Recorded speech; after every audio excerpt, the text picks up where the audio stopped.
2026년 3월. 이른 새벽 5시 30분.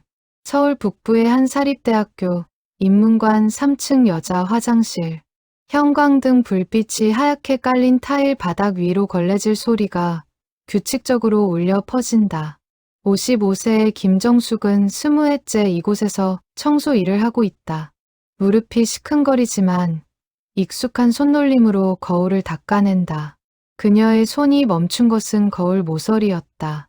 노란색 포스트잇 한 장. 또박또박한 손글씨로 적힌 문장이 눈에 들어왔다. 오늘도 당신은 충분히 아름답습니다. 정숙은 잠시걸레를 든 채 서 있었다. 20년 동안 수없이 닦아낸 이 거울에 처음 보는 메시지였다. 누군가 학생들에게 남긴 응원의 말일까.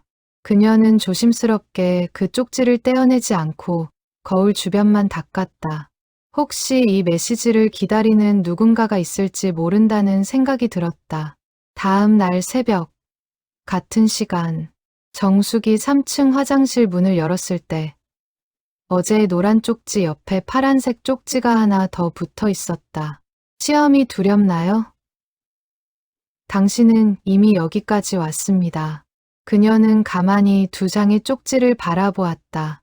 설렘보다는 궁금증이 먼저 피어올랐다. 도대체 누가, 왜, 이런 메시지를 남기는 걸까? 이번에도 그녀는 쪽지를 그대로 두었다. 사흘째, 나흘째, 일주일이 지나자 화장실 거울은 형형색색의 쪽지로 가득 찼다. 혼자가 아닙니다. 우리는 함께 걷고 있어요. 포기하고 싶은 날도 있죠. 하지만 내일의 당신은 오늘의 당신에게 고마워할 거예요. 작은 진전도 진전입니다. 스스로를 칭찬해 주세요. 학생들 사이에서 소문이 퍼지기 시작했다.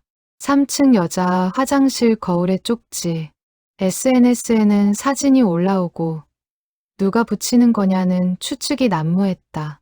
어떤 학생은 학생의 선배일 거라 했고 누군가는 상담센터 선생님이라고 추측했다. 정숙은 매일 새벽 그 쪽지들을 보며 묘한 감정에 젖었다. 28회 전, 1998년의 봄, 27살의 김정숙은 이 대학교의 경영학과 4학년 학생이었다. IMF 외환위기가 한국을 휩쓸고 간 직후였다.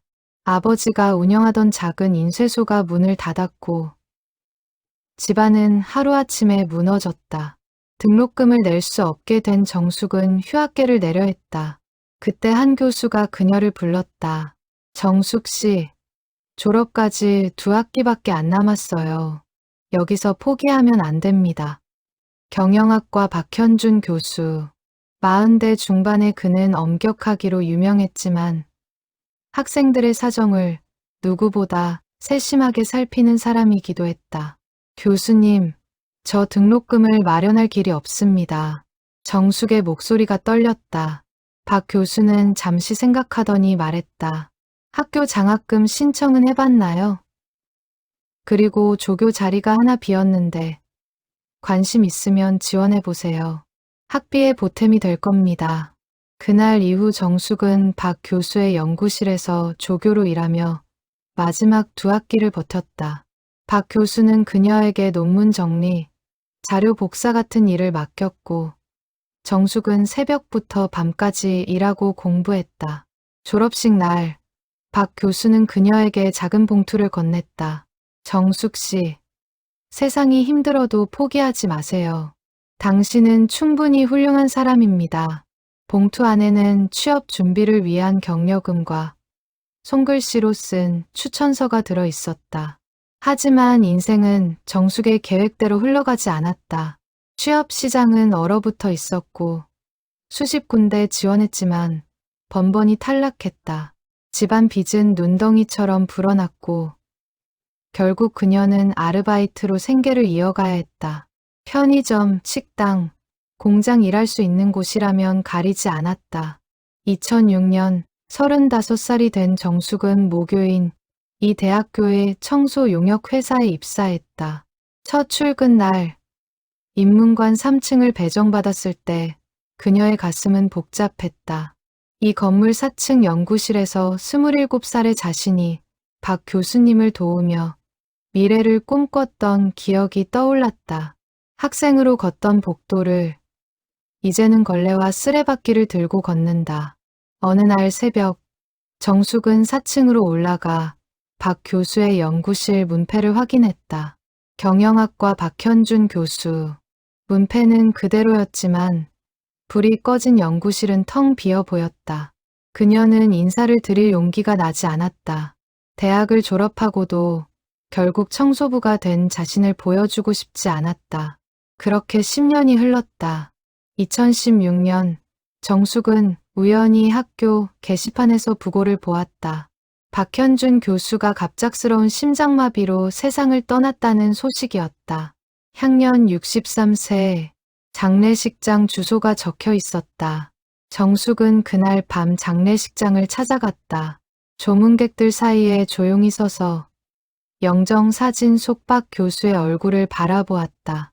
28회 전 자신에게 손을 내밀어준 그 따뜻한 눈빛 그대로였다. 영정 앞에 무릎을 꿇고 절을 올리는데 눈물이 멈추지 않았다. 교수님, 결국 인사도 못 드렸습니다. 감사하다는 말씀도 못 드렸습니다. 그날 밤 정숙은 다짐했다. 자신이 받은 은혜를 다른 방식으로라도 갚아야겠다고. 2016년 가을 박현준 교수의 장례식 이후 김정숙은 새벽 청소를 하면서 학생들의 모습을 유심히 관찰하기 시작했다. 밤을 새운 듯 지친 얼굴로 도서관을 나서는 학생, 계단 구석에 앉아 울고 있는 학생, 전화기를 붙들고 누군가와 다투는 학생, 모두가 각자의 무게를 짊어지고 있었다. 정숙은 문득 생각했다. 이 아이들에게도 누군가의 응원이 필요하지 않을까? 그해 11월 어느 월요일 새벽, 정숙은 집에서 노란색 포스트잇 한 묶음을 가져왔다. 그리고 조심스럽게 첫 번째 메시지를 썼다. 오늘도 당신은 충분히 아름답습니다. 박 교수님이 자신에게 해주셨던 말. 세상이 아무리 힘들어도 당신은 가치 있는 사람이라고. 새벽 5시 3층 여자 화장실 거울 모서리에 쪽지를 붙이고 나서 정숙은 가만히 그것을 바라보았다. 누가 볼까? 혹시 이상하게 생각하지 않을까? 하지만 그녀는 결심했다. 일주일만 해보기로. 첫날 아무 반응이 없었다. 이틀째 쪽지가 그대로 붙어 있었다. 사흘째 정숙이 청소를 하러 갔을 때 쪽지 아래에 작은 낙서가 있었다. 고맙습니다. 오늘 힘이 났어요. 정숙의 가슴이 뛰었다. 그날부터 그녀는 매일 새로운 메시지를 준비했다. 집에서 밤마다 1~2시간씩 고민하며 문장을 썼다. 학생들이 힘들어할 때 자신이 듣고 싶었던 말들, 박 교수님이 자신에게 건네주셨던 따뜻한 위로들. 시험이 두렵나요? 당신은 이미 여기까지 왔습니다. 혼자가 아닙니다. 우리는 함께 걷고 있어요.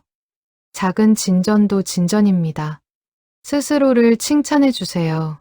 한 달이 지나자 화장실 거울은 형형색색의 쪽지로 가득 찼다. 학생들은 쪽지를 떼어가지 않았다. 오히려 그 옆에 자신의 메시지를 덧붙이기 시작했다. 저도 오늘 포기하지 않을게요. 이 쪽지 덕분에 시험 잘 봤어요. 감사합니다. 누가 쓰는 건지 모르겠지만 저한테는 천사예요. 정숙은 그 반응들을 보며 조용히 미소 지었다. 아무도 자신이 쓴다는 걸 몰랐다. 새벽 5시 학생들이 오기 전에 몰래 붙이고 저녁에는 이미 퇴근한 뒤였다. 2017년 봄 학교 신문에 작은 기사가 실렸다.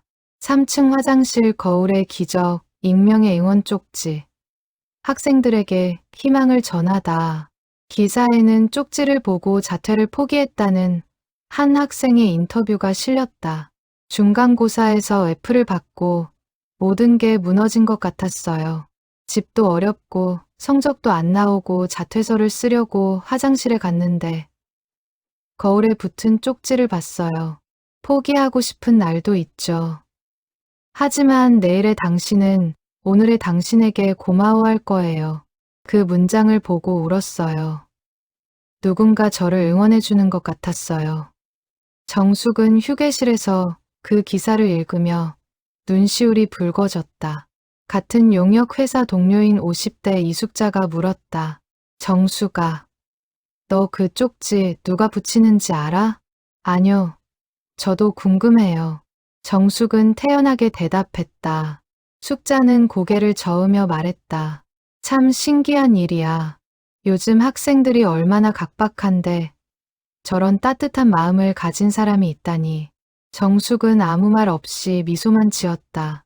그해 여름, 정숙은 새로운 시도를 했다.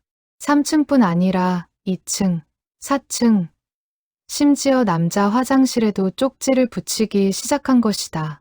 건물 전체가 그녀의 캔버스가 되었다. 매일 밤 집에서 10여 장의 쪽지를 준비하고 새벽에 하나하나 정성스럽게 붙였다. 당신의 꿈은 비웃음 받을 만큼 작지 않습니다. 실패는 끝이 아니라 과정입니다. 누군가는 당신을 응원하고 있습니다. 바로 여기, 지금. 학생들 사이에서 쪽지는 일종의 문화가 되었다. 힘든 일이 있을 때면 3층 화장실로 가서 쪽지를 읽는 게 일상이 되었다. 누군가는 쪽지를 사진으로 찍어 SNS에 올렸고 그 사진들은 수천 개의 좋아요를 받았다. 하지만 정숙의 정체는 여전히 비밀이었다. 어느 날 학생회에서 쪽지의 주인공을 찾습니다라는 대자보를 붙였다.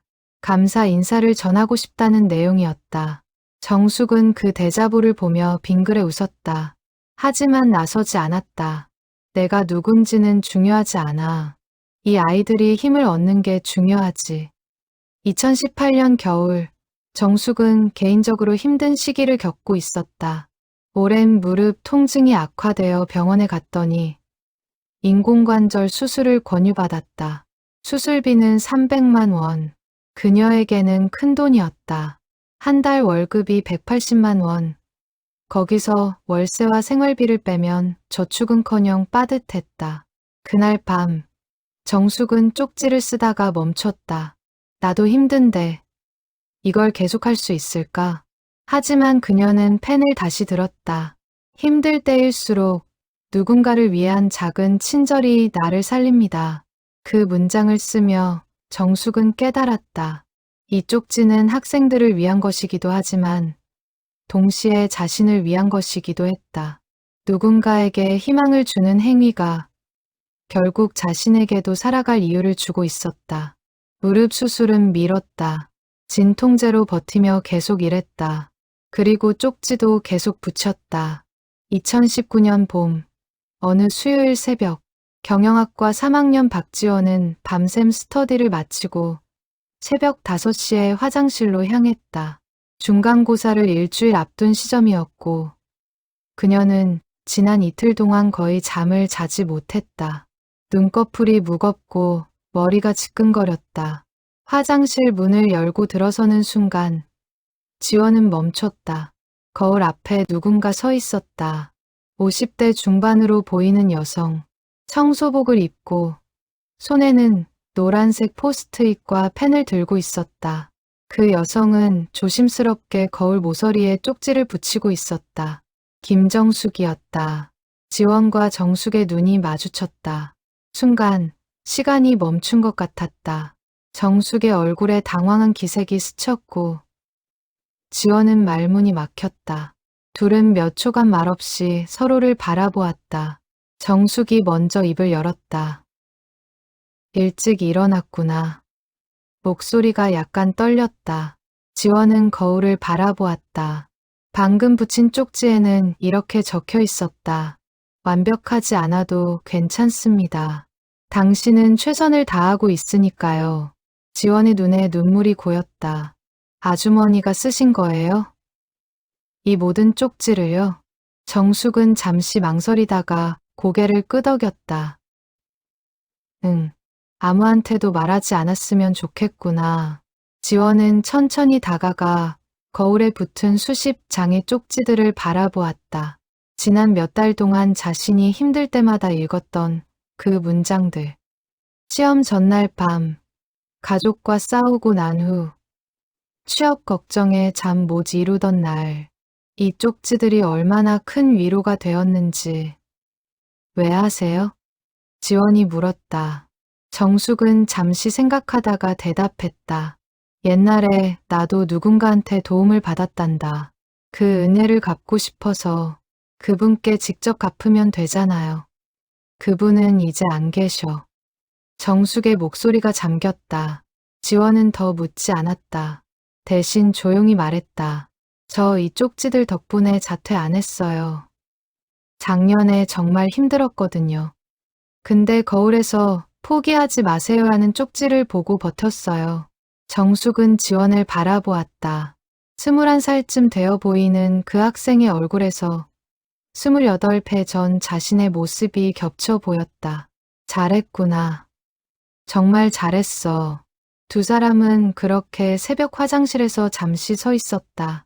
그날 이후 지원은 정숙의 비밀을 지켰다. 하지만 그녀는 종종 새벽 일찍 학교에 나와 정숙을 도왔다. 청소를 돕는 건 아니었다. 그저 쪽지를 붙이는 걸 지켜보고 가끔 어떤 문장이 좋을지 함께 고민했다. 아주머니, 이번 주는 중간고사 기간이에요. 시험은 당신의 가치를 정하지 않습니다. 같은 거 어때요? 좋구나. 그렇게 써볼게. 둘 사이에는 묘한 유대감이 형성되었다. 지원은 정숙을 쪽지 아주머니라고 불렀고 정숙은 지원을 새벽 학생이라고 불렀다. 2019년 여름, 지원은 정숙에게 물었다. 아주머니는 어떻게 이런 문장들을 생각해내세요? 정말 감동적이에요. 정숙은 걸레를 짜며 대답했다. 내가 듣고 싶었던 말들이야. 힘들 때 누군가 이렇게 말해줬으면 좋겠다고 생각했던 것들. 아주머니도 힘든 일이 있었어요? 많았지. 지금도 힘들고. 정숙은 무릎을 살짝 주무르며 씁쓸하게 웃었다. 지원은 그제야 정숙이 다리를 절뚝이며 걷는다는 걸 눈치챘다. 그동안 몰랐던 건 정숙이 애써 내색하지 않았기 때문이었다. 치료는 받으세요. 돈이 좀 들어서 나중에 하려고. 지원은 가슴이 먹먹해졌다. 자신을 포함한 수많은 학생들에게 희망을 주면서 정작 본인은 아픈 몸을 이끌고 일하고 있었다. 제가 뭘 도와드릴 수 있을까요? 내가 공부 열심히 하고 나중에 좋은 사람 되는 게 나한테는 제일 큰 도움이야. 정숙은 지원의 어깨를 토닥였다. 그 순간 지원은 결심했다. 나도 나중에 아주머니처럼 누군가에게 희망을 주는 사람이 되어야지. 2020년 초 코로나19 팬데믹이 시작되었다. 대학은 전면 온라인 수업으로 전환되었고 캠퍼스는 텅 비었다. 학생들이 사라진 건물에서 정숙은 여전히 청소를 했다. 하지만 쪽지를 붙일 이유가 사라졌다. 아무도 보지 않는 거울에 메시지를 남기는 게 무슨 의미가 있을까? 그래도 정숙은 멈추지 않았다. 매일 새벽 3층 화장실 거울에 쪽지를 붙였다. 이 시간도 지나갈 것입니다. 멀리 떨어져 있어도 우리는 연결되어 있습니다. 당신의 건강과 안전을 기원합니다. 박지원은 집에서 온라인 수업을 들으며 가끔 정숙에게 문자를 보냈다. 아주머니, 요즘 어떠세요? 잘 지내고 있어. 너는? 저도 잘 지내요. 쪽지는 계속 붙이세요. 응. 언젠가 애들이 돌아올 테니까. 지원은 그 답장을 보며 울컥했다. 2020년 가을, 학교가 부분적으로 재개되었다. 학생들이 조금씩 돌아오기 시작했고 3층 화장실 거울에 쪽지를 발견한 한 학생이 SNS에 사진을 올렸다. 코로나 기간에도 쪽지가 계속 붙어 있었대요. 누가 이렇게 꾸준히 할 수 있죠? 진짜 천사 아닌가요? 그 게시물은 순식간에 수천 개의 공유를 기록했다. 정숙은 그 소식을 전해 듣고 조용히 미소 지었다. 천사는 무슨 그냥 빚을 갚고 있을 뿐인데. 2021년 봄, 팬데믹이 조금씩 진정되던 시기, 김정숙의 무릎 상태는 더 이상 방치할 수 없는 지경에 이르렀다. 계단을 오르내릴 때마다 날카로운 통증이 찾아왔고, 밤에는 잠을 이루기 힘들 정도였다. 병원에서는 더 미루면 보행이 불가능해질 수도 있다고 경고했다. 수술 날짜를 잡았다. 5월 셋째 주. 문제는 수술 후 회복 기간이었다. 최소 2달은 일을 쉬어야 했다. 그 기간 동안의 생활비는 어떻게 마련할 것인가. 회사에서는 무급 휴직만 가능하다고 했다. 정숙은 밤마다 계산기를 두드렸다. 저축한 돈, 빌릴 수 있는 돈. 최소한의 생활비 아슬아슬했다. 그 사실을 알게 된 건 박지원이었다. 어느 날 새벽, 지원이 평소보다 일찍 학교에 나왔을 때 정숙이 계단에 주저앉아 있는 모습을 발견했다. 얼굴이 창백하고 이마에 식은땀이 맺혀 있었다. 아주머니, 괜찮으세요? 지원이 달려가 부축했다. 괜찮아, 잠깐 쉬었다 가려고. 병원 가셔야 해요. 지금 당장요. 아니야. 곧 수술 날짜 잡혀 있어. 그냥 조금만 참으면 돼. 정숙은 억지로 일어서려 했지만 다리에 힘이 들어가지 않았다. 지원은 그날 정숙을 택시에 태워 병원 응급실로 데려갔다. 진찰 결과 무릎 연골이 거의 닳아 없어진 상태였다. 의사는 즉시 입원을 권했지만 정숙은 완강히 거부했다. 일을 해야 해요. 수술 날짜까지만 버티면 돼요. 병원을 나오는 길에 지원이 물었다. 아주머니, 제가 도와드릴 수 있는 거 없어요? 정말 아무것도요? 정숙은 고개를 저었다. 내 마음만으로도 고마워. 근데 지원아, 너도 내 인생 살아야지. 나한테 너무 신경 쓰지 마. 하지만 지원은 가만히 있을 수 없었다. 그날 밤, 지원은 SNS에 익명으로 글을 올렸다. 우리 학교 3층 화장실 쪽지. 다들 알죠? 그거 쓰시는 분이 지금 몸이 많이 안 좋으세요. 수술비가 필요한데 형편이 어려우시대요. 우리가 도움을 받은 만큼 이제 우리가 도와드려야 하지 않을까요? 댓글이 폭발적으로 달리기 시작했다. 진짜요? 누구세요? 어떻게 도와드리면 돼요? 쪽지 덕분에 자퇴 안 했어요. 꼭 돕고 싶어요. 모금 계좌 알려주세요. 당장 송금할게요. 지원은 당황했다. 정숙은 자신의 정체가 알려지는 걸 원하지 않았다. 하지만 학생들의 반응은 너무 뜨거웠다. 다음 날 새벽, 지원은 정숙에게 조심스럽게 말했다. 아주머니, 제가 실수를 했어요. 상황을 설명하자 정숙의 얼굴이 굳어졌다. 지원아, 내가 분명히 말했잖아. 아무한테도 말하지 말라고. 죄송해요. 근데 아주머니, 학생들이 정말 도와드리고 싶어 해요. 아주머니가 얼마나 많은 사람들한테 힘이 됐는지 아세요? 그건 내가 하고 싶어서 한 거야. 보답을 바라고 한 게 아니라고. 정숙의 목소리가 떨렸다. 하지만 이미 상황은 걷잡을 수 없이 커졌다. 학생회에서 공식적으로 쪽지 은인 찾기 캠페인을 시작했다. 교내 게시판과 SNS는 온통 그 이야기로 가득 찼다. 학교 신문사에서는 특집 기사를 준비했고, 심지어 지역 방송국에서도 취재 요청이 들어왔다. 정숙은 혼란스러웠다. 20해 동안 조용히 살아온 사람이었다. 주목받는 걸 원하지 않았고, 그저 자신이 받은 은혜를 조용히 갚고 싶었을 뿐이었다. 어느 날 저녁, 정숙은 박지원을 따로 불렀다. 지원아, 내가 왜 이 일을 비밀로 했는지 알아? 아뇨.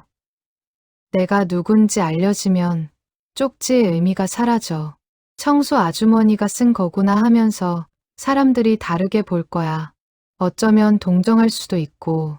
난 그게 싫어. 지원은 고개를 숙였다. 제가 잘못 생각했어요. 정말 죄송해요. 정숙은 한숨을 쉬었다. 지원아, 난 그냥 박 교수님이 나한테 해주신 것처럼 조용히 누군가를 돕고 싶었어. 이름도 얼굴도 모르는 채로 그게 진짜 도움이라고 생각했거든.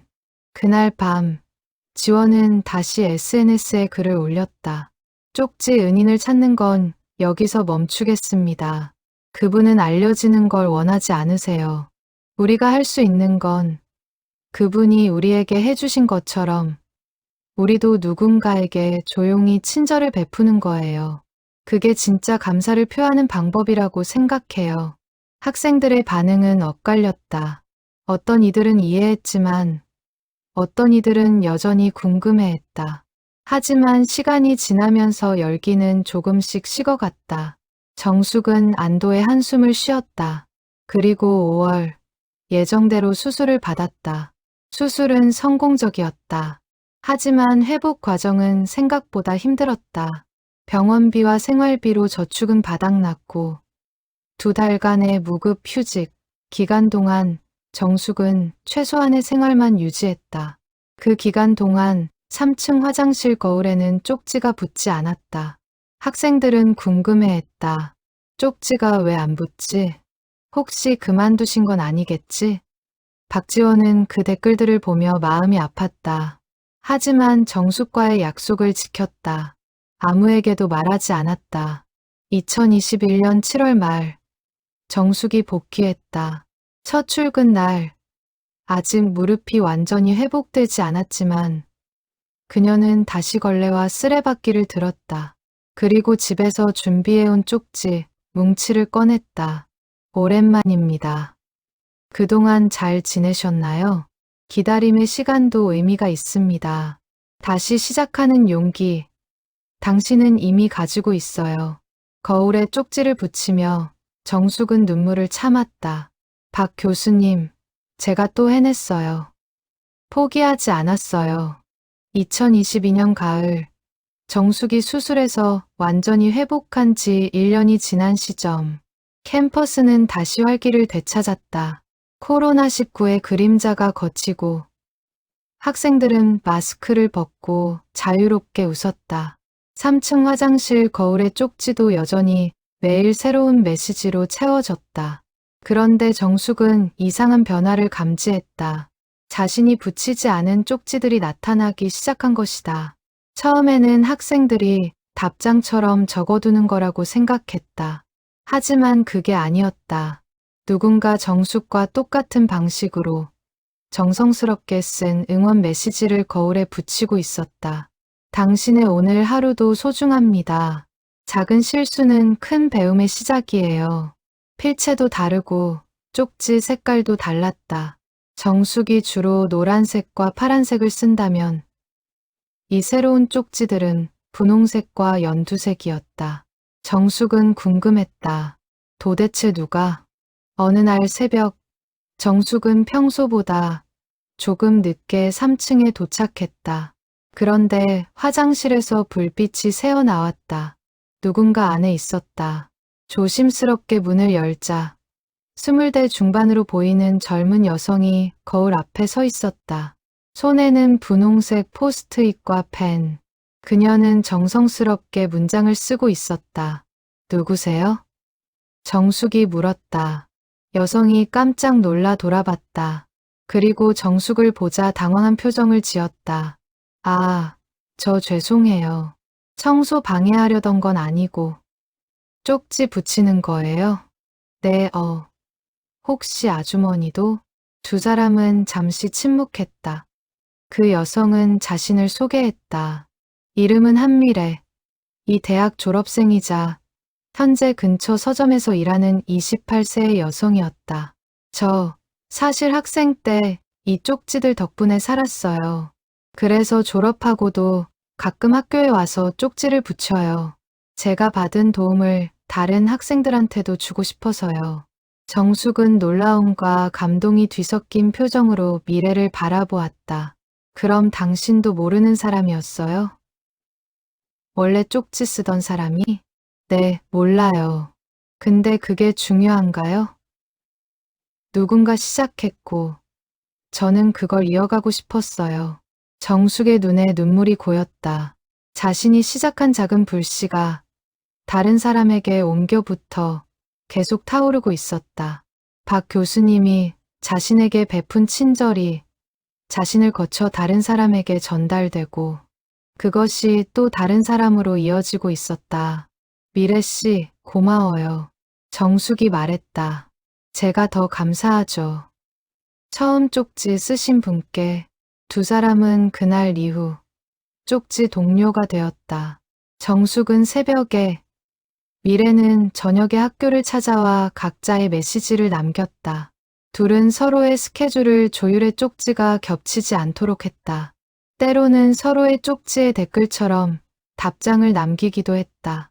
정숙, 오늘도 최선을 다한 당신, 수고했어요. 미래, 그리고 내일도 당신은 빛날 거예요. 2023년 봄, 또 다른 변화가 일어났다. 4층 화장실에도 쪽지가 나타나기 시작한 것이다. 이번에는 남학생이 쓴 것으로 보이는 조금 더 직설적인 문체의 메시지들이었다. 괜찮아. 다 잘 될 거야. 넘어져도 돼. 일어서는 법을 배우니까. 정숙과 미래는 서로 쳐다봤다. 우리가 쓴 거 아니죠? 아니에요. 두 사람은 웃음을 터뜨렸다. 씨앗이 퍼지고 있었다. 한 사람의 작은 친절이 수십 명에게 영향을 미치고 그중 몇 명이 다시 행동으로 옮기고 있었다. 학생회에서는 이를 공식 프로그램으로 만들자는 제안이 나왔다. 응원 쪽지 캠페인이라는 이름으로 학생들이 자유롭게 메시지를 남기는 문화를 만들자는 것이었다. 하지만 정숙과 미래는 반대했다. 공식화되면 의미가 사라져요. 미래가 학생회 간부에게 말했다. 이건 누가 시키거나 점수를 따기 위해 하는 게 아니에요. 그냥 누군가 힘들 때 따뜻한 말 한마디 건네고 싶어서 하는 거예요. 그 자발성이 중요해요.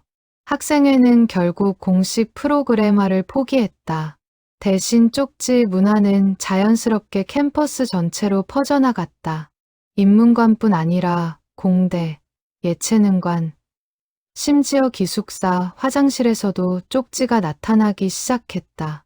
각 건물마다, 각 층마다 누군가가 조용히 메시지를 남기고 있었다. 2023년 여름, 정숙은 60세가 되었다. 정년까지 5년이 남았다. 무릎 수술 이후 몸 상태는 많이 나아졌지만 여전히 청소 일은 힘들었다. 특히 계단을 오르내리는 게 고역이었다. 어느 날 저녁, 미래가 정숙을 찾아와 물었다. 아주머니, 언제까지 이 일 하실 거예요? 정년까지는 해야지. 그래야 퇴직금이 나오니까. 그 후에는요? 정숙은 잠시 생각했다.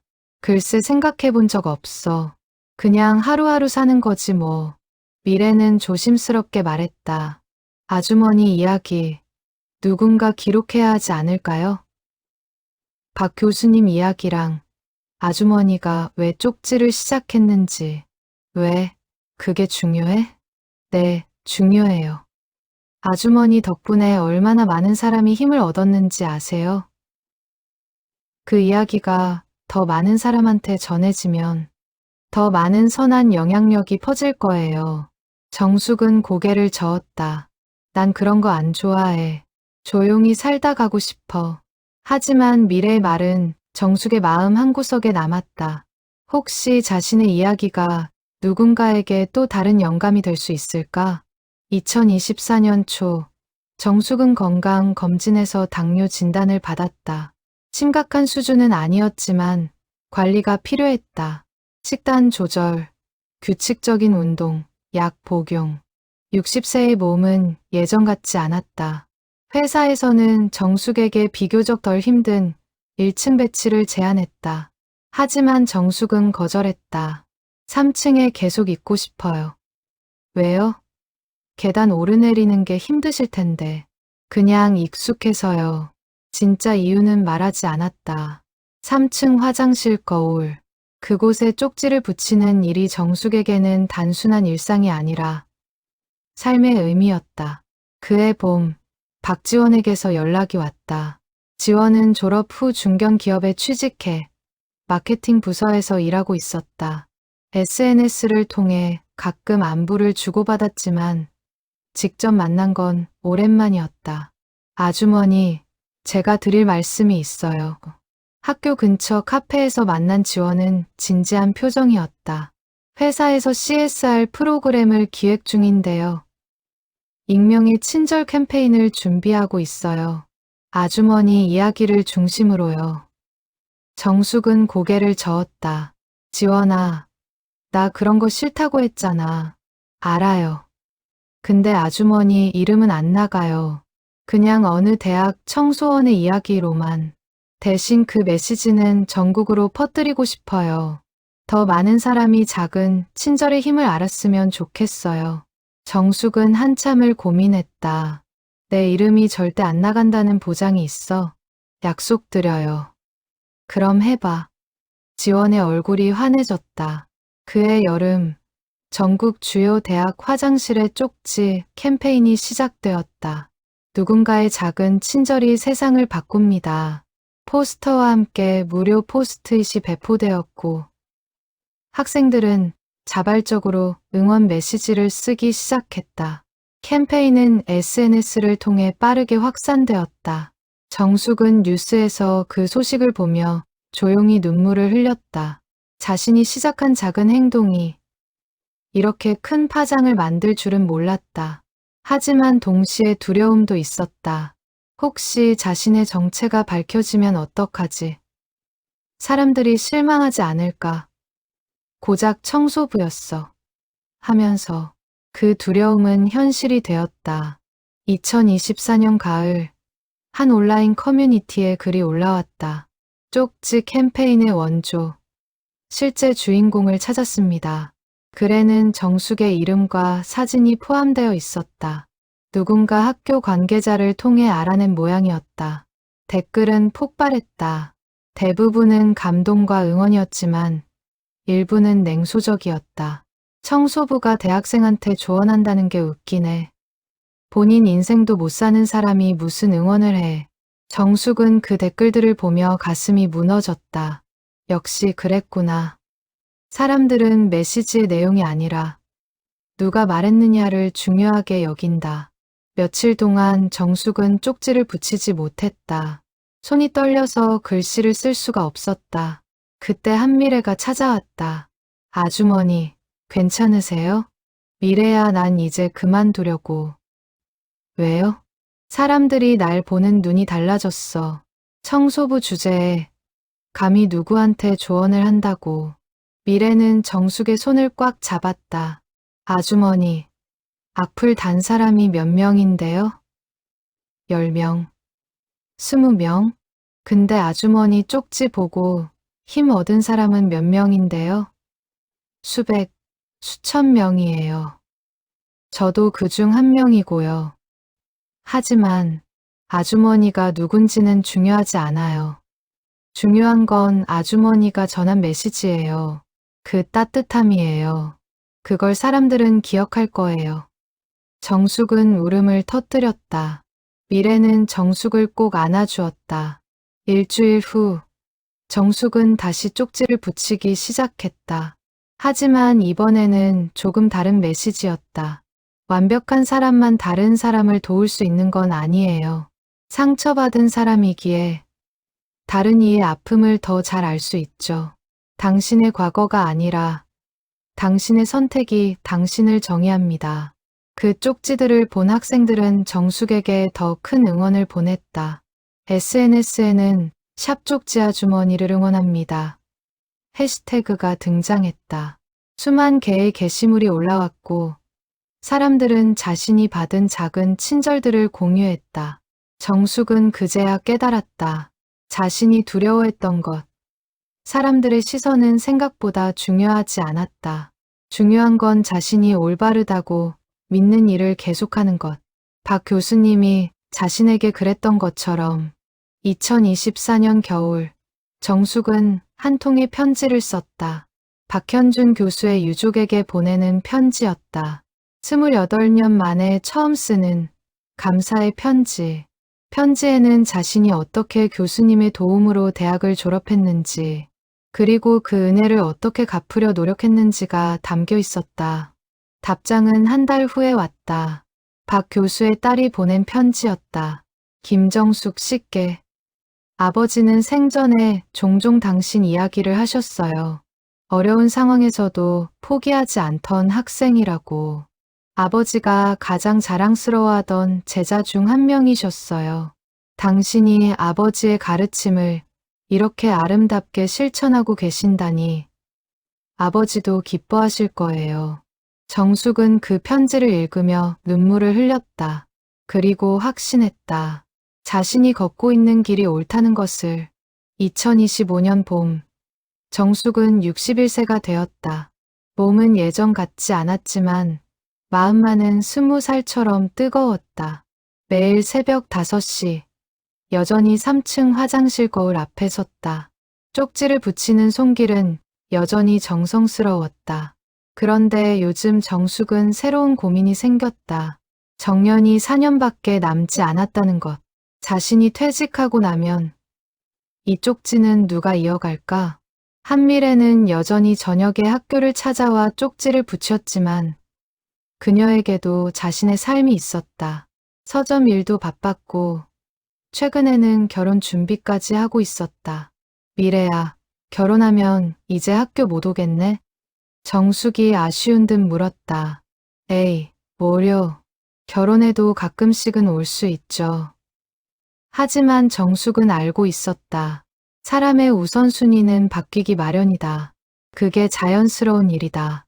그해 여름, 정숙에게 놀라운 제안이 들어왔다. 한 출판사에서 연락이 온 것이다. 김정숙 씨 이야기를 책으로 만들고 싶습니다. 정숙은 난감했다. 전 특별한 사람도 아니고 그냥 쪽지 좀 붙였을 뿐인데요. 그 그냥이 얼마나 많은 사람에게 영향을 미쳤는지 아세요? 당신의 이야기는 우리 시대에 필요한 메시지예요. 출판사 편집자는 열정적으로 설득했다. 정숙은 고민 끝에 제안을 받아들였다. 단 조건이 있었다. 인쇄는 전액 대학 장학금으로 기부한다는 것. 자신의 이름으로 장학금을 만드는 게 아니라 박현준 교수 추모 장학금으로. 2025년 가을, 책이 출간되었다. 제목은 거울에 비친 마음. 정숙의 이야기와 함께 수십 명의 학생들이 보낸 감사 편지가 실렸다. 책은 출간 첫 주 베스트셀러에 올랐다. 서점에서 사인회가 열렸고 수백 명이 줄을 섰다. 대부분은 젊은 사람들이었다. 대학생, 직장인, 심지어 고등학생들도 있었다. 아주머니, 쪽지 덕분에 자퇴 안 했어요. 감사해요. 저도 이제 누군가한테 쪽지 붙이기 시작했어요. 아주머니처럼 살고 싶어요. 정숙은 한 명 한 명 악수하며 말했다. 나처럼 살지 말고 너답게 살아. 그게 제일 중요해. 사인회가 끝나고 한 젊은 여성이 정숙에게 다가왔다. 저 박지원이에요. 기억하세요? 정숙은 깜짝 놀랐다. 지원이? 어머, 이게 얼마 만이야. 지원은 이제 30살이 되었다. 회사에서 팀장으로 승진했고 결혼도 했다고 했다. 아주머니, 제가 아기를 가졌어요. 정말 축하해. 아이가 태어나면 아주머니처럼 키우고 싶어요. 작은 친절의 가치를 아는 사람으로 정숙은 지원을 꼭 안아주었다. 씨앗이 자라 나무가 되고 그 나무가 다시 씨앗을 만들고 있었다. 2026년 초 정숙은 학교로부터 특별한 제안을 받았다. 명예 졸업생 표창. 김정숙 씨가 우리 대학의 가치를 가장 잘 실천하고 계십니다. 졸업생으로서 그리고 직원으로서 모범이 되어주셔서 감사합니다. 총장이 직접 전화를 걸어 말했다. 시상식 날 정숙은 28년 만에 졸업 가운을 입었다. 강당에는 수백 명의 학생과 교직원이 모였다. 박지원, 한미래도 참석했다.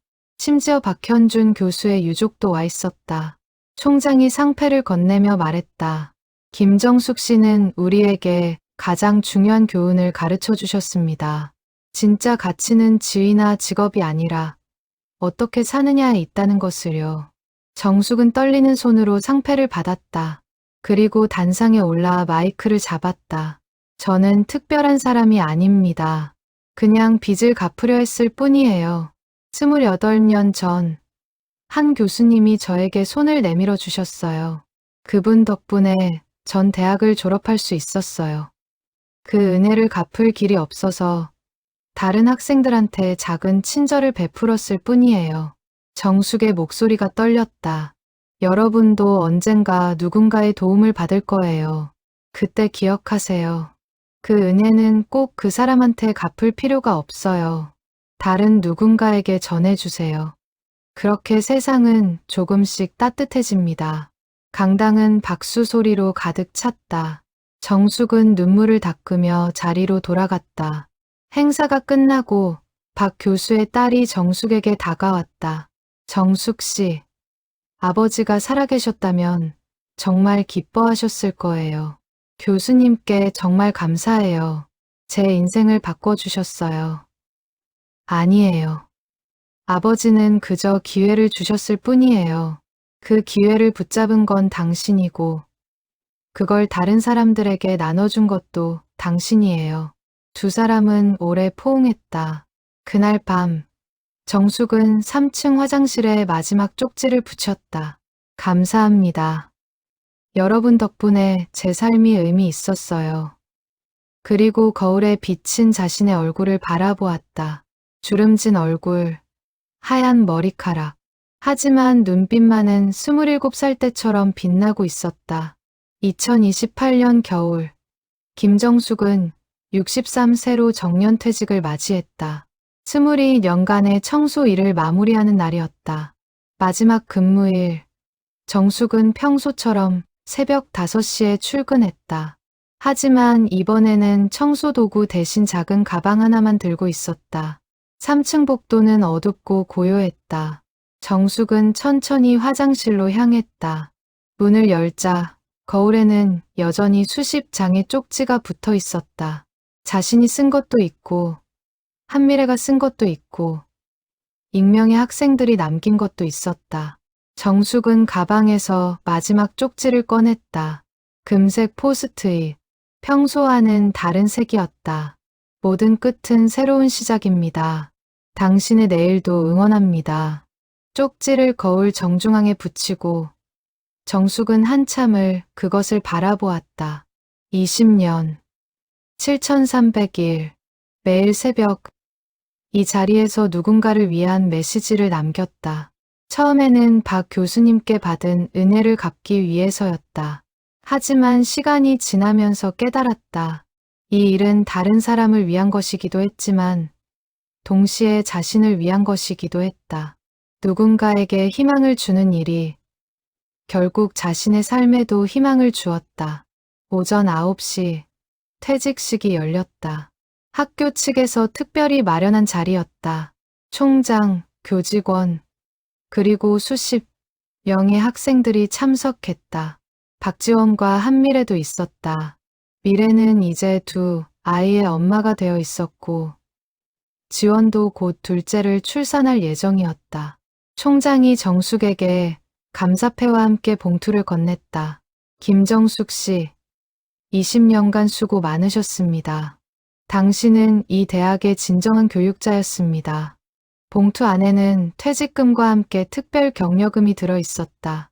학생들과 동문들이 모금한 돈이었다. 정숙은 눈물을 참으며 인사말을 했다. 저는 그저 청소를 했을 뿐입니다. 하지만 그 시간들이 제 인생에서 가장 빛나는 시간이었어요. 여러분을 만나서 함께 웃고 울면서 작은 친절을 나눌 수 있어서 행복했습니다. 학생 대표가 나와서 꽃다발과 함께 편지를 전했다. 아주머니 덕분에 우리는 배웠어요. 진짜 교육은 교실이 아니라 일상에 있다는 것을요. 아주머니가 보여주신 삶 자체가 우리에게 가장 큰 가르침이었어요. 퇴직식이 끝나고 정숙은 마지막으로 3층을 걸었다. 복도, 계단, 화장실. 20년 동안 매일 닦았던 공간들. 이제는 다른 사람이 맡게 될 곳들. 4층에 올라가 박현준 교수의 옛 연구실 앞에 섰다. 지금은 다른 교수가 사용하고 있었지만 정숙에게는 여전히 박 교수님의 공간이었다. 교수님, 저 이제 갑니다. 그동안 감사했어요. 작은 목소리로 인사하고 정숙은 건물을 나섰다. 그날 저녁 박지원과 한미래가 정숙을 위한 작은 파티를 열었다. 동네 작은 식당을 빌려 몇몇 지인들이 모였다. 용역 회사 동료들, 그동안 알게 된 학생들, 출판사 편집자까지. 미래가 케이크를 가져오며 말했다. 아주머니, 새로운 시작을 축하해요. 새로운 시작이라니. 이제 그냥 쉬는 거지 뭐. 아니에요. 아주머니는 또 다른 일을 하실 거예요. 전 알아요. 미래가 장난스럽게 웃었다. 정숙도 따라 웃었다. 사실 미래의 말이 맞았다. 정숙은 퇴직 후에도 가만히 있을 사람이 아니었다. 이미 계획이 있었다. 동네 작은 도서관에서 자원봉사를 하기로 했다. 아이들에게 책을 읽어주고, 숙제를 도와주고, 때로는 간식을 나눠주는 일. 또 다른 형태의 쪽지였다. 파티가 끝나고 집으로 돌아가는 길. 정숙은 문득 학교 쪽을 바라보았다. 어둠 속에 건물들이 희미하게 보였다. 3층 어딘가에는 여전히 자신이 붙인 쪽지가 남아있을 것이다. 그리고 내일 새벽, 다른 누군가가 새로운 쪽지를 붙일 것이다. 그렇게 이어지는 것이다. 친절은, 희망은, 사랑은. 정숙은 미소 지으며 집으로 향했다. 2029년 봄, 정숙은 퇴직 후 1년을 동네 도서관 자원봉사로 보냈다. 매주 화요일과 목요일, 오후 2시부터 5시까지 초등학생들에게 책을 읽어주고 숙제를 도와주고 때로는 그냥 이야기를 들어주었다. 아이들은 정숙을 쪽지 할머니라고 불렀다. 책 사이사이에 작은 메시지를 적은 쪽지를 끼워두는 습관 때문이었다. 오늘 읽은 책 재미있었나요? 내일은 더 재미있는 게 기다리고 있어요. 숙제가 어려워도 괜찮아요. 천천히 하면 돼요. 아이들은 그 쪽지를 모으기 시작했다. 누가 가장 많이 모으나 경쟁하듯이. 정숙은 그 모습을 보며 웃었다. 대학생들에게 했던 일을 이제는 아이들에게 하고 있었다. 어느 날, 한 초등학교 5학년 여자아이가 정숙에게 물었다. 할머니, 왜 쪽지를 쓰세요? 할머니도 옛날에 누군가한테 쪽지를 받았거든. 그게 정말 큰 힘이 됐어. 그래서 나도 다른 사람한테 주고 싶어. 그 사람은 누구예요? 할머니 대학교 선생님이셨어. 지금은 안 계시지만 아이는 고개를 끄덕이며 말했다. 그럼 저도 커서 누군가한테 쪽지 줄래요. 할머니처럼요. 정숙은 아이의 머리를 쓰다듬었다. 씨앗은 계속 퍼져나가고 있었다. 2029년 여름, 정숙에게 뜻밖의 소식이 전해졌다. 한 전국 방송사에서 다큐멘터리를 제작하고 싶다는 연락이 온 것이다. 작은 친절의 기적이라는 제목으로 김정숙 씨의 이야기와 그 영향을 받은 사람들을 추적하고 싶습니다. 정숙은 처음에는 거절했다. 전 카메라 앞에 서는 게 익숙하지 않아요. 그냥 평소처럼 사시면 됩니다. 저희가 따라다니며 찍을게요. PD의 설득에 결국 정숙은 허락했다. 촬영은 3달 동안 진행되었다. 정숙의 일상, 도서관 자원봉사, 옛대학 방문, 그리고 박지원, 한미래 등 그녀의 영향을 받은 사람들과의 인터뷰. 특히 인상적이었던 건 전국 각지에서 쪽지 운동을 하고 있는 사람들을 찾아가는 장면이었다. 부산의 한 고등학교에서는 교사가 교실 뒷문에 매일 쪽지를 붙였다. 대구의 한 요양원에서는 간호사가 어르신들 침대 옆에 쪽지를 남겼다. 제주도의 한 카페에서는 주인이 손님들에게 쪽지와 함께 커피를 건넸다. 모두 정숙의 이야기를 듣고 시작한 일들이었다. 다큐멘터리 촬영 중 정숙은 그들을 한 명 한 명 만났다. 제가 뭐라고 이렇게까지. 정숙이 겸연쩍어하자 부산의 그 교사가 말했다. 선생님 이야기를 듣고 깨달았어요. 거창한 게 아니라 작은 관심과 격려가 사람을 살린다는 걸요. 저도 제 위치에서 할 수 있는 걸 하고 싶었어요. 다큐멘터리는 2029년 가을에 방영되었다. 시청률은 높지 않았지만 반응은 뜨거웠다. 특히 젊은 세대 사이에서 큰 울림을 주었다. SNS에는 샵나도 쪽지 운동 해시태그가 등장했다. 사람들은 자신만의 방식으로 작은 친절을 실천하고 그 과정을 공유했다. 지하철에 쪽지를 붙이는 사람, 공원 벤치에 놓고 가는 사람, 심지어 온라인 게시판에 익명으로 응원 댓글을 다는 사람까지. 정숙은 그 모든 것을 보며 놀라움을 금치 못했다. 자신이 시작한 작은 불씨가 이제는 전국으로 번져나가고 있었다. 2030년 초 정숙은 65세가 되었다. 건강은 예전 같지 않았다. 당뇨 관리를 위해 약을 먹어야 했고 무릎도 가끔 아팠다.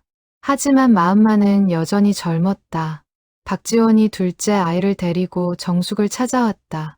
아주머니, 제 아들이에요. 이름은 박준호예요. 어머, 잘생겼네. 몇 살이야? 2살이요. 아주머니, 준호한테도 쪽지 문화를 가르치려고요. 나중에 커서 다른 사람한테 친절한 사람이 됐으면 좋겠어요. 정숙은 준호를 안아주며 속삭였다. 준호야, 크면 좋은 사람 돼야 해. 할머니처럼은 아니어도 되고 내 방식대로. 한밀에도 연락을 해왔다. 아주머니, 제가 요즘 학교에서 학부모 모임 리더를 맡았어요. 거기서 쪽지 프로젝트를 시작하려고 해요. 아이들 도시락에 응원 쪽지 넣어주기 운동이요. 좋은 생각이네. 엄마가 쓴 쪽지는 아이들한테 평생 남을 거야. 아주머니한테 배운 거예요. 작은 것이 큰 힘이 된다는 거요. 정숙은 그들의 이야기를 들으며 만족스러웠다. 자신이 직접 하지 않아도 그 정신은 계속 이어지고 있었다. 어느 날 밤, 정숙은 오래된 일기장을 꺼냈다. 1998년 대학교 4학년 때 썼던 일기들. 박 교수님을 처음 만났던 날, 조교로 일하며 힘들었던 날, 졸업식 날 받은 격려금을 보며 울었던 날, 그리고 2006년 청소 일을 시작한 날의 일기. 오늘부터 이 학교 청소를 한다. 27살에 나는 학생이었고 35살에 나는 청소부다. 인생이 참 아이러니하다. 하지만 포기하지 않는다. 언젠가 이 경험도 의미 있는 날이 올 것이다. 정숙은 그 문장을 읽으며 웃었다. 그래, 의미 있는 날이 왔어. 정말로. 2031년 가을, 정숙은 건강이 악화되어 병원에 입원했다. 당뇨 합병증으로 인한 신장 기능 저하. 의사는 투석 치료를 권했다. 일주일에 3번 병원을 오가며 치료를 받아야 했다. 정숙은 담담하게 받아들였다. 이 나이에 이 정도면 잘 산 거지 뭐. 병실에는 박지원, 한미래, 그리고 여러 지인들이 찾아왔다. 꽃과 과일 바구니가 가득했다. 아주머니, 너무 걱정하지 마세요. 금방 나으실 거예요.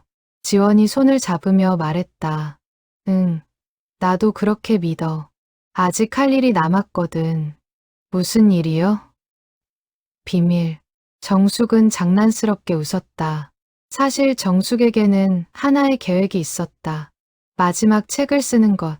제목은 쪽지, 너머의 세상. 자신의 경험뿐 아니라 전국 각지에서 작은 친절을 실천하는 사람들의 이야기를 모은 책. 이번 중에도 정숙은 노트북을 두드렸다. 하루에 몇 시간씩 천천히 글을 썼다.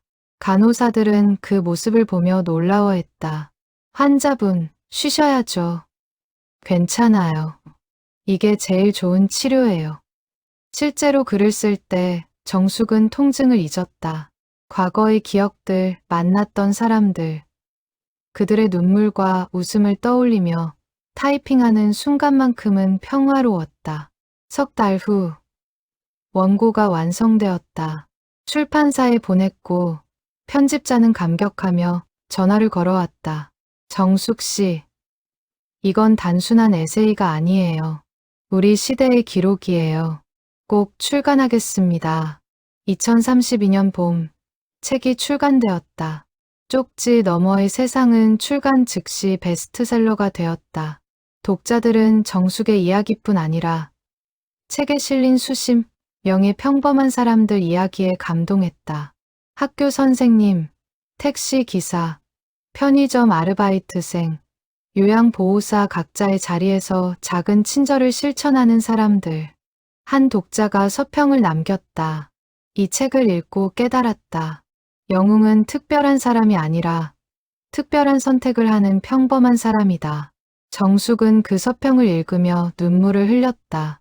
박 교수님, 제가 드디어 이해했어요. 선생님이 제게 해주신 것의 의미를요. 2032년 여름, 정숙의 건강은 더욱 악화되었다. 신장 기능이 거의 멈춰서 이식을 고려해야 하는 상황이었다. 하지만 나이와 전반적인 건강 상태를 고려할 때 수술은 위험했다. 정숙은 이식을 거부했다. 젊은 사람한테 기회를 줘요. 전 충분히 살았어요. 가족도 자식도 없는 정숙이었지만 병실에는 항상 누군가가 있었다. 박지원은 거의 매일 찾아왔고 한밀에는 일주일에 3번씩 왔다. 옛 제자들, 도서관 아이들, 심지어 전국 각지에서 찾아온 낯선 사람들까지. 아주머니 덕분에 제 인생이 바뀌었어요. 쪽지 하나로 자살을 포기했어요. 아주머니는 제 인생의 은인이에요. 정숙은 그들의 손을 하나하나 잡으며 말했다. 고맙지 않아도 돼요. 난 그냥 내가 받은 걸 돌려준 것뿐이에요. 2032년 가을, 단풍이 붉게 물들던 어느 날, 정숙은 병원 창문 너머로 하늘을 바라보며 생각했다. 이제 정말 끝이 가까워진 것 같아. 몸은 점점 약해졌지만 마음만은 평온했다. 후회도, 미련도 없었다. 충분히 사랑했고, 충분히 베풀었고, 충분히 의미 있는 삶을 살았다. 박지원이 찾아와 물었다. 아주머니, 마지막으로 하고 싶은 거 있으세요? 정숙은 잠시 생각하다가 말했다. 학교 3층 화장실에 한 번만 더 가보고 싶어. 지원은 즉시 병원과 협의의 외출 허가를 받았다. 휠체어에 앉은 정숙을 지원과 미래가 함께 학교로 데려갔다. 오후 2시, 캠퍼스는 학생들로 붐볐다. 정숙은 그 모습을 보며 미소 지었다. 젊은 얼굴들, 꿈을 품은 눈빛들. 3층 화장실에 도착했다. 거울에는 여전히 수십 장의 쪽지가 붙어 있었다. 이제는 정숙이 아니라 다른 사람들이 붙인 것들이었다. 당신은 혼자가 아니에요. 오늘도 최선을 다한 당신, 멋져요. 힘내세요. 내일은 더 나은 날이 올 거예요. 정숙은 휠체어에서 천천히 일어나 거울 앞으로 다가갔다. 지원이 부축했다. 주머니에서 마지막 쪽지를 꺼냈다. 노란색 포스트잇. 떨리는 손으로 마지막 메시지를 썼다. 친절은 끝나지 않습니다. 당신이 이어갈 차례입니다. 쪽지를 거울 한가운데 붙이고 정숙은 한참을 그것을 바라보았다. 지원아, 미래야, 네, 아주머니. 이제 너희가 해야 해. 이 쪽지를 아니, 이 마음을 계속 이어가야 해. 걱정 마세요. 우리가 할게요. 그리고 우리 아이들도 할 거예요. 정숙은 고개를 끄덕였다. 그날 저녁, 병원으로 돌아온 정숙은 깊은 잠에 빠졌다. 사흘 후, 2032년 10월 15일, 김정숙은 평화롭게 눈을 감았다. 향년 67세, 장례식에는 1000명이 넘는 사람들이 찾아왔다. 학생, 교수, 동료, 그리고 전국 각지에서 온 낯선 사람들 모두가 손에 노란색 쪽지를 들고 있었다. 장례식장 입구에는 큰 보드가 설치되어 있었고 사람들은 그곳에 자신의 쪽지를 붙였다. 정숙 씨 덕분에 살았습니다. 천국에서도 쪽지 붙이세요. 당신의 친절은 영원히 기억될 것입니다. 박지원은 조사를 읽었다. 김정숙 선생님은 거창한 일을 하지 않았습니다. 그저 매일 아침 작은 쪽지를 붙였을 뿐입니다. 하지만 그 작은 행동이 수천 명의 인생을 바꿨습니다. 선생님은 우리에게 가르쳐 주셨습니다. 진짜 변화는 작은 친절에서 시작된다는 것을요. 장례식이 끝난 후 학교는 3층 화장실을 김정숙 기념 공간으로 지정했다. 거울 옆에는 작은 명패가 붙었다. 이곳에서 한 사람의 작은 친절이 시작되었습니다. 2006개 2028 김정숙을 기억하며. 그리고 그 옆에는 여전히 빈 포스트잇과 펜이 놓여 있었다. 누구든 원하면 쪽지를 쓸 수 있도록.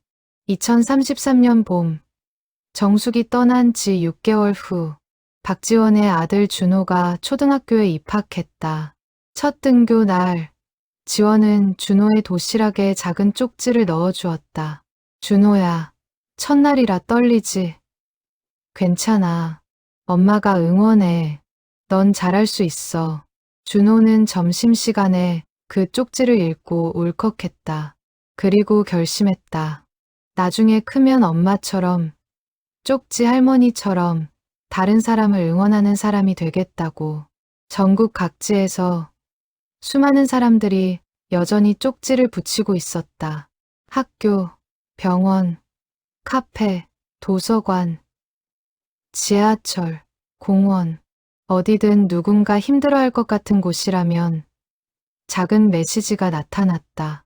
김정숙이 시작한 작은 불씨는 이제 거대한 불꽃이 되어 타오르고 있었다. 그리고 그 불꽃은 결코 꺼지지 않을 것이었다. 왜냐하면 친절은 대물림되는 것이니까.